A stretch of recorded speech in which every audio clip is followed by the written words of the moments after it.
Aappii ajaa'ibaa, aappii yeroo dheeraaf barbaadaa ture. Aappii namoota hedduu fayyada jedhee yaada. Aappiin kun bu'aan isaa guddaan tokkoffaan namoota harkaan waa barreessuu hin dandeenye akkasumas dubbisuu hin dandeenye harkaan waa barreessuu hin dandeenye keessaa warroota qubee afaan Oromoo qofaa dubbisuu danda'aniif hedduu bu'aa qabeessa. Afaanota feetan addunyaarra jiran guutuu isaanii asirra fiddanii ittiin fassaratanii gara afaan Oromootti ittiin jijjiirachuu dandeessanii karaa salphaanii aappii hunda caalaa laalee aappii kana qofa irratti milkaa'ee aappii kana irratti argadhee aappiin kun haalaan namatti tola, nafaana turaa isiniin jedha. Assalaamu alaikum warahmatullahi wabarakatuh. Jira jirtu obboleewwan kee qaqqaalii fi gaggaarii warroonni karaa TikTokii fi YouTube channel kiyyaan hordofaa jirtan baga jiraattan isiniin jecha. Aappiin kun aappii Translate jedhamu, aappii afaanota garaagaraa irratti hiikachuu dandeessu akkasumas nama afaan hin beekne nama sanii waliinillee kan itti haasa'uu dandeessu. Aappiin kun karaa salphaadhaan Google Chrome Play Store keessaa argachuu dandeessanii. Play Store ID keessaa kanuma beekamu keessaa Play Store kana namoonni beekaa Play Store keessaa argachuu dandeessanii jechaadha. Akkasumas Telegram kiyya jalatti isinii maxxansaa warroonni barreessitanii buufachuun kan isin rakkisu yoo jiraate salphumatti erga banattanii waa tokko isinirraan barbaadu ulaagaa isin godhuu qabdan afaanota isin barbaadan akkuma argaa jirtan kana afaan Oromoo gama harka mirgaatiin barbaadanii gama harka bitaatiin kaa'attanii akkasumas afaanota barbaadan karaa salphaadhaan fiddanii dhuftanii wanni godhu akkas qofaa miti.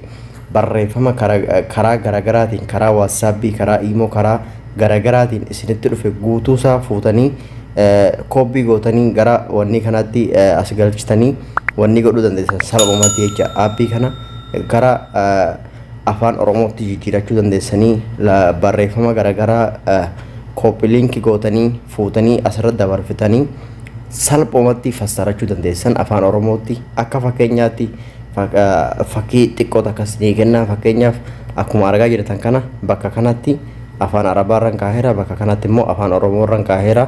Garuu asirrattis rakkoo hin jiru. Ammaaf afaan Oromoo dhibbaan dhibbatti sagalee isiniif deebisuu hin danda'u.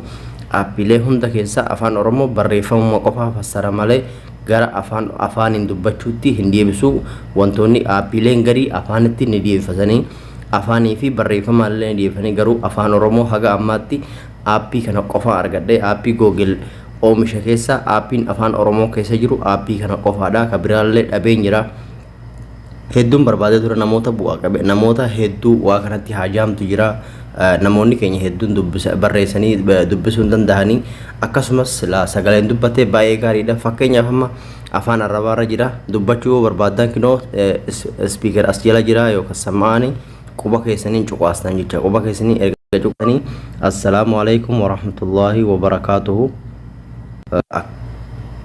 akkasitti barreessitan. Ergasii kallattumaan afaan Oromootti karaa gadii kana sinii kaha jecha. Karaa gadii sinii kaha kun akkuma argaa jirtan nagaa araaraa fi eebba waaqayyoo siniif haa jiraatu jedha. Akkasitti fassaree kaha yookaan immoo afaan Oromoo saafiin salaamtaa guutuu akkasitti deebisa. Assalaamu alaikum warahmatullahi wabarakatuhu jedhe akkuma argaa jirtan kana asitti. Fakkeenyaaf namoota afaan Oromootiin waa barreessuu barbaadaniif akkasumas afaan Oromootiin sagalee waraabuu danda'anii.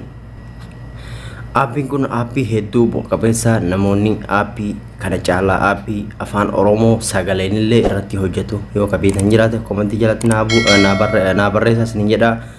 Karaa TikTokiitiin illee karaa YouTube channel kiyyaallee akkasumas aappii kanarraa bu'aa hagam argachaa jirtanii komentii jalatti naa barreessaa. Aappii kana buufachuu barbaadan Telegram kiyya jala seenaadha. Telegram kiyya karaa salphaa YouTube channel kiyya jala seentanii descriptionii YouTube channel kiyya jalatti argachuu dandeessanii salphumatti jechaadha. YouTube channel kiyya subscribe gochuu hin dagatinaa. Akkasumas barnoota garaagaraa irraa argachuu dandeessanii. Fakkeenyaaf descriptionii jechuudha. Descriptioniin kan isinii kaahu warroonni descriptionii linkii hin beekne bakka tuqaatan argaa jirtanii tuqaatan irra cuqaastan. Erga tuqaatan irra cuqaastanii karaa gadii kanatti isinii maxxansa. Amma as jala waan hin jirreefi